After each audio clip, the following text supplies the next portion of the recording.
برکت بنایا ہے تو ہمیں اس کا بھرپور فائدہ اٹھانا ہے، ہمیں اس کی قدر کرنی ہے، ہمیں ڈرنا ہے کہ کہیں یہ رمضان اس طرح نہ چلا جائے اور ہماری بخشش نہ ہو۔ اگر ایسا ہو گیا کہ ہم اللہ کے رسول صلی اللہ علیہ وسلم کی اس حدیث کا شکار ہو جائیں گے جب اللہ کے رسول صلی اللہ علیہ وسلم اپنی زندگی میں پہلی مرتبہ جب ممبر پر تشریف لے کر آئے اور پہلی سیڑھی پہ قدم رکھا تو آپ صلی اللہ علیہ وسلم نے فرمایا آمین، جب دوسرے پر قدم رکھا تو فرمایا آمین، جب تیسرے پر قدم رکھا تو فرمایا آمین۔ صحابہ کرام رضی اللہ عنہم اجمعین حیران رہ گئے کہ کیا بات ہے، ہم نے اس سے پہلے اللہ کے رسول صلی اللہ علیہ وسلم کو ایسا کہتے ہوئے نہیں سنا، ایسا کرتے ہوئے بھی نہیں سنا۔ پھر خطبے کے بعد اللہ کے رسول صلی اللہ علیہ وسلم سے صحابہ کرام نے دریافت کیا اللہ کے رسول کیا بات ہے، ہم نے اس سے پہلے آپ صلی اللہ علیہ وسلم کو آپ کو اس طرح کرتے ہوئے نہیں سنا۔ آپ صلی اللہ علیہ وسلم نے ارشاد فرمایا ہاں، جب میں نے ممبر کی پہلی سیڑھی پہ قدم رکھا تو جبرائیل علیہ السلام میرے پاس آئے اور انہوں نے فرمایا ہلاک ہو جائے، برباد ہو جائے وہ شخصوں جو رمضان مبارک کا مہینہ پائے اور اپنی بخشش نہ کروا سکے۔ جب یہ پہلی سیڑھی پہ قدم رکھا تھا تب یہ بات فرمائی تھی، تو اس کے جواب میں آپ صلی اللہ علیہ وسلم نے ارشاد فرمایا آمین۔ جب دوسری سیڑھی پر قدم رکھا تو آپ صلی اللہ علیہ وسلم فرماتے ہیں کہ جبرائیل علیہ السلام نے فرمایا کہ جس کے سامنے میرا ذکر اور درود نہ بھیجے ہلاک ہو جائے وہ شخص بھی۔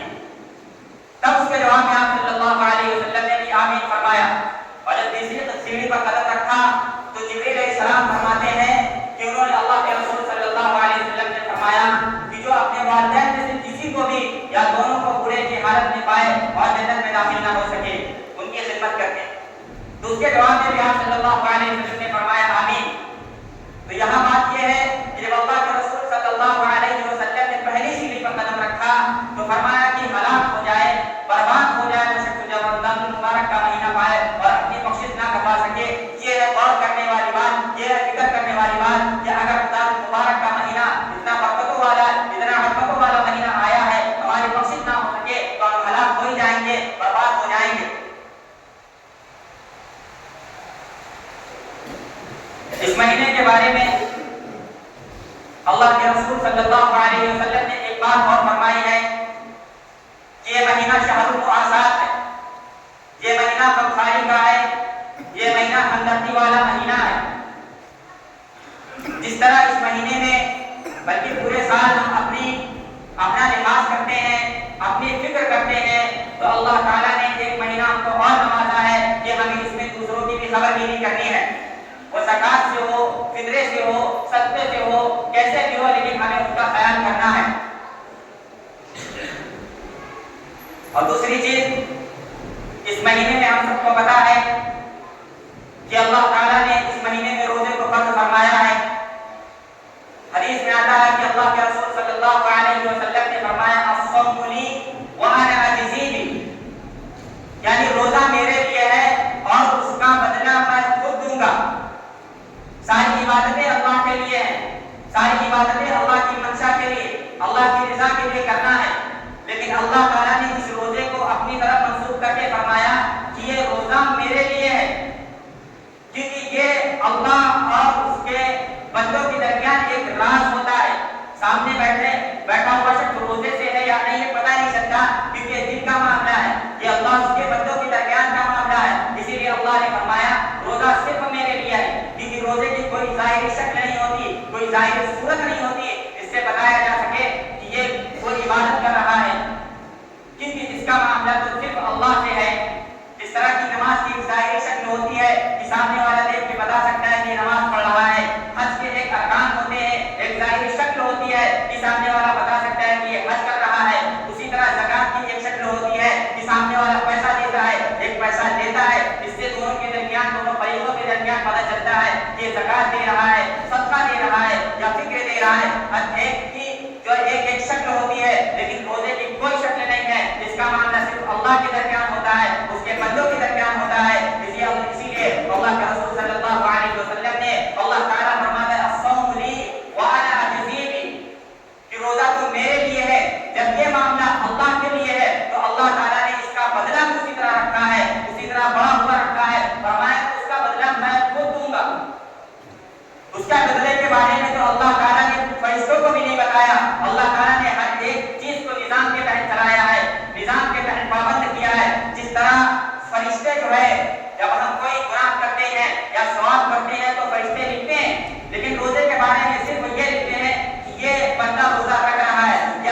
بات ہے کیا اس روزے کے ذریعے سے اللہ ہم کو مل رہا ہے کہ نہیں، کیا اس روزے کے ذریعے سے ہم کو جنت مل رہی ہے کہ نہیں، اس لیے غور کرنے والی بات ہے۔ اور ہم کو اس پورے مہینے کو جو ایام گزر گئے ہیں ہمیں ان کا محاسبہ کرنا ہے، اور جتنے ایام باقی رہ گئے ہیں ہمیں ان میں اور بھرپور اضافہ کرنا ہے، عبادتوں میں ہو، نمازوں میں ہو، تلاوتوں میں ہو یا ذکر و اذکار میں ہو، ہر چیز میں اضافہ کر دینا ہے، کیونکہ 2-4 دن کے بعد اعتکاف کا موقع آنے والا ہے، جو اللہ تعالیٰ نے ہم کو ایک سنہرا موقع عطا فرمایا ہے۔ اللہ تعالیٰ نے اس مہینے کو چاروں طرف سے برکتوں سے گھیرا ہے کہ میرا بندہ جنت میں جائے، ہر حال میں جائے، اس سے کوئی گناہ ثابت نہ ہو، اسی لیے اللہ تعالیٰ نے اس مہینے میں شیاطین کو بھی قید فرما دیا ہے